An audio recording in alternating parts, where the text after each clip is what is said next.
샬롬 할렐루야. 레위기 3장 1절 2절이요. 사람이 만일 화목제의 제물을 예물로 드리되 서로 드리려면 수컷이나 암컷이나 흠 없는 것으로 여호와 앞에 드릴지니 그 예물의 머리에 안수하고 회막 문에서 잡을 것이요 아론의 자손 제사장들은 그 피를 제단 사방에 뿌릴 것이며. 아멘.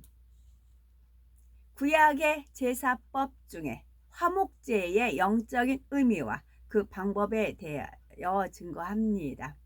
오늘날 우리가 주일에 하나님께 나와 예배하고 하나님의 말씀대로 살아가며 또한 간사 예물을 드리는 것이 영적으로는 구약의 제사법들에 따라서 행해지는 것입니다. 구약시대 제사법에는 여러 가지 영적인 의미들을 행위로서 나타내었기 때문에 필요에 따라 번제, 속제제, 화목제, 위임제 등을 각각 구분하여 해마다 정해진 때마다 드려야 했습니다. 그런데 예수님께서 이 땅에 오셔서 십자가를 지시고 우리를 구원하심으로 모든 제사를 단번에 완성해 주셨죠. 예수님께서 십자가에 달려 죽으실 때 그의 육체인 성소의 휘장이 둘로 갈라졌으며 이를 통해 우리가 번제를 드림과 같이 하나님과 교통할 수 있는 길이 열린 것입니다. 또한 주님께서는 우리를 위해 살과 피를 다 내어 주심으로 속건제를 대신 감당해 주셨고 과거, 현재, 미래의 모든 죄를 사하심으로 우리의 속죄죄를 온전케 해 주셨으며 요한일서 2장 2절에 저는 우리 죄를 위한 화목제물이니 우리만 위할 뿐 아니요 온 세상의 죄를 위하심이라 말씀하신 대로 하나님과 죄인들 사이에 화목제물로 드려지셨습니다. 이렇게 구약의 모든 율법을 주님께서 사랑으로 완성하셨기 때문에 오늘날 우리는 예수 그리스도의 이름으로 하나님 앞에 예배하며 예물을 드립니다. 그러나 형식적으로 예배하는 것이 아니라 제사법 하나하나의 영적 의미들을 알아서 하나님의 뜻대로 순종하여 드릴 때 하나님께서 이스라엘 백성에게 약속하신 모든 축복을 온전히 받아 누릴 수 있는 것입니다. 예를 들어 소제를 드릴 때는 곡물의 고운 가루로 드린다는 사실을 배우면 자신을 정령 고운 가루와 같이 헌신하여 드리도록 변화되어야 하며 감사 예물을 드려도 온 마음과 뜻과 정성을 다하여 흠과 점도 없이 뽀얗고 부드러운 가루로 중심의 향으로 올려 드려야 하는 것이지요. 번제는 하나님의 자녀들이 하나님과 교통하는 주일 예배에 해당하며 소제는 하나님께서 우리를 구원하시고 일용할 양식을 주심에 감사하는 예물로 드려지는 것으로서 대부분의 경우 소제는 번제와 함께 드리는 제사라 했습니다. 그래서 우리가 주일 예배를 드릴 때는 구원해 주신 아버지의 사랑에 감사하는 중심과 감사의 예물이 항상 함께 드려져야 하는 것이지요. 이러한 영적인 의미는 레위기만이 아니라 출애굽기에도 기록이 되어 있습니다. 지금으로부터 3500여 년 전 애굽의 왕 바로가 이스라엘 백성을 출애굽시키라는 하나님의 명을 거역하자 애굽 전역에는 큰 재앙들이 임하게 되었고 마침내 온 애굽의 장자와 모든 짐승들의 처음 난 것까지 죽임당하는 장자의 재앙이 임하게 되었습니다. 이때 하나님께서는 모든 이스라엘 백성들에게 1년 된 수량, 어린 수량을 잡아서 그 피를 좌우 문설주와 임방에 바르라 하셨고 그 말씀에 순종한 이스라엘 민족은 구원을 얻을 수가 있었습니다. 하나님께서는 이스라엘 백성에게 해마다 이 날을 기념하여 대대로 유월절을 지키게 하셨지요. 이스라엘 백성들이 어린 양을 먹고 그 피를 문에 바름으로 사망의 재앙을 피할 수가 있었던 것은 어린 양을 범죄로 드리는 것과 마찬가지로 우리가 예수 그리스도의 보혈로 인해 죄사함 받고 구원받는 것을 상징합니다.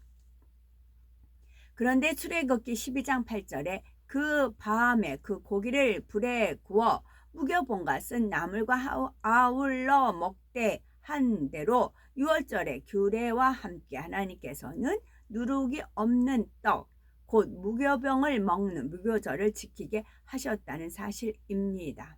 이렇게 유월절과 무교절을 함께 지키게 하신 것이 바로 번제와 함께 소제를 드려야 한다는 의미입니다.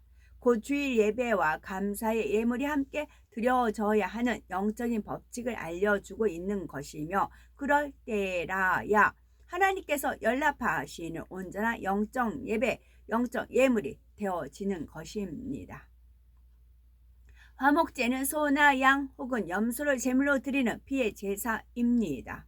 때때로 화목제의 목적을 오해하여 죄를 지었을 때 죄사함을 받기 위한 목적으로 생각하는 경우가 있는데, 범죄했을 때 사함 받는 것이 주목적인 제사는 속건제와 속죄제이지요.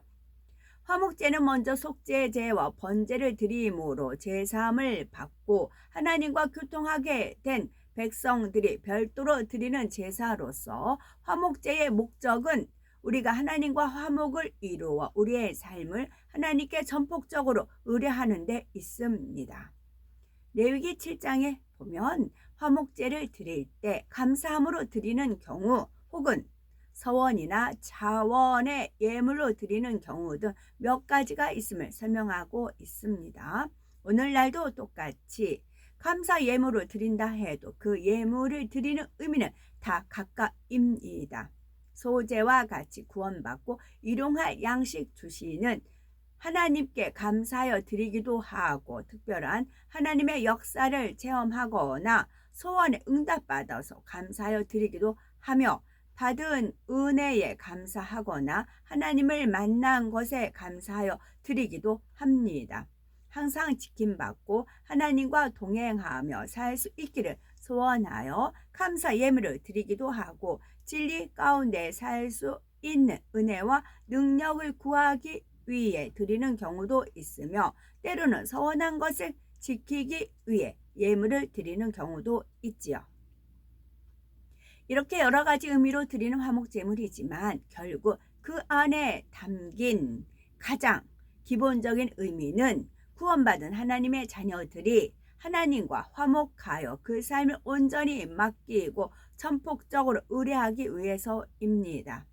하나님의 자녀들이 하나님 아버지와 화목을 이루면 하나님께서 당연히 함께 하실 것입니다. 진리 가운데 살 수 있게 능력을 주실 것이고, 마음의 소원을 응답하시며 만일 서원한 것이 있다면 그 서원대로 이룰 수 있도록 은혜를 주시지요. 요한일서 3장 21에서 22절에 보니, 만일 우리 마음이 우리를 책망할 것이 없으면 하나님 앞에서 담대함을 얻고 무엇이든지 구하는 바를 그에게 받나니, 이는 우리가 그의 계명들을 지키고 그 앞에서 기뻐하시는 것을 행함이라 말씀한 대로 진리 안의 삶으로 하나님 앞에 떳떳하면 하나님과 화목을 이루게 되고, 그러면 무엇이든지 구하는 대로 하나님의 역사를 체험하는 것입니다.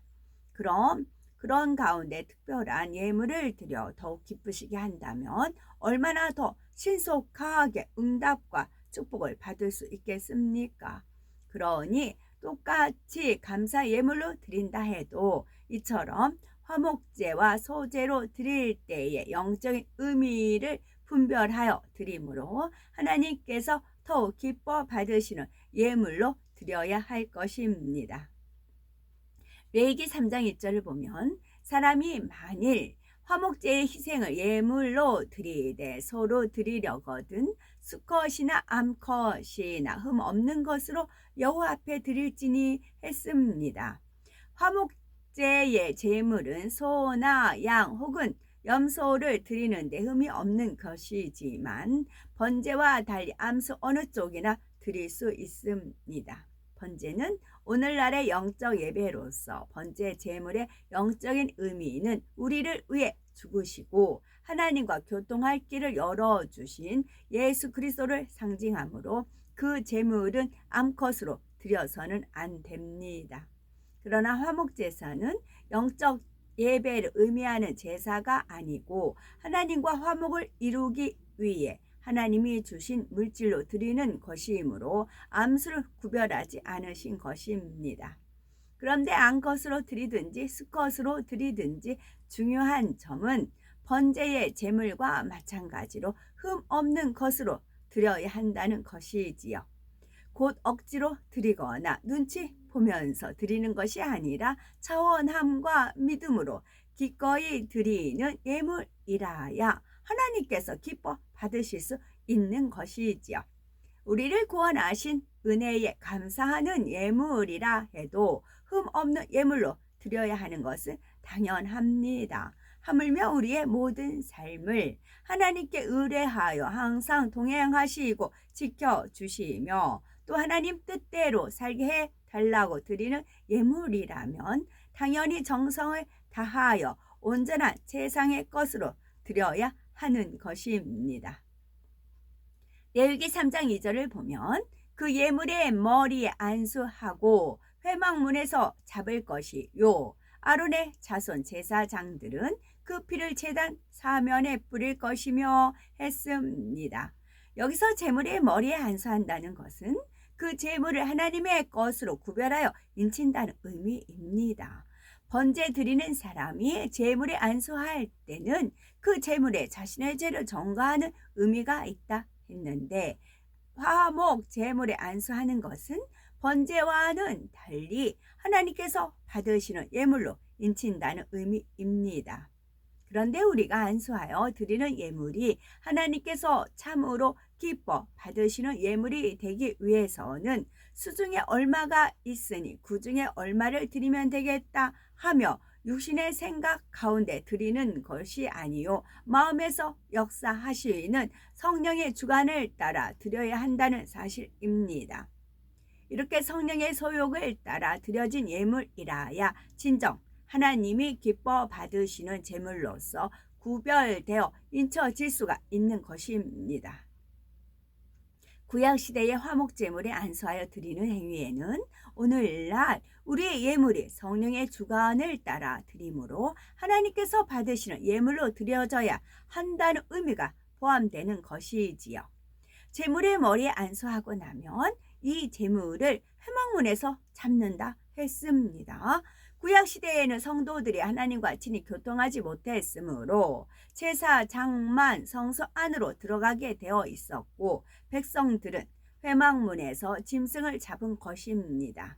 그러나 오늘날은 우리 주님의 죽으심을 통해 하나님과 우리 사이를 가로막고 있던 지성소의 특권 휘장이 갈라지고 우리가 친히 하나님과 교통할 수 있는 길이 열렸지요.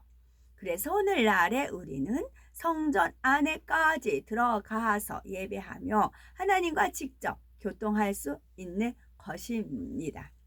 화목제를 드리는 사람이 회막문에서 제물을 잡고 나면 제사장이 제물의 피를 가져다가 제단 사면에 뿌립니다.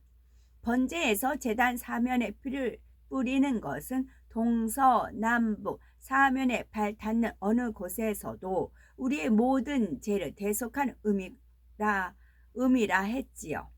그런데 화목제물의 피를 제단 사면에 뿌리는 것은 사방 모든 곳에서 하나님과 온전히 화목을 이루어야 함을 의미합니다. 어느 곳에 가든지 누구와 무엇을 하든지 항상 하나님과 화목한 가운데 동행하여 지킴받고 축복받을 수 있도록 하는 의미에서 단 사면에 제물의 피를 뿌리는 것이지요. 우리는 하나님과 화목하기 위해 거룩하고 흠 없는 모습으로 나오시며 때를 쫓아 성령의 역사 가운데 하나님께서 기뻐하시는 예물을 드림으로 날마다 감사의 조건이 넘쳐나는 우리가 되어야 되겠습니다. 아멘.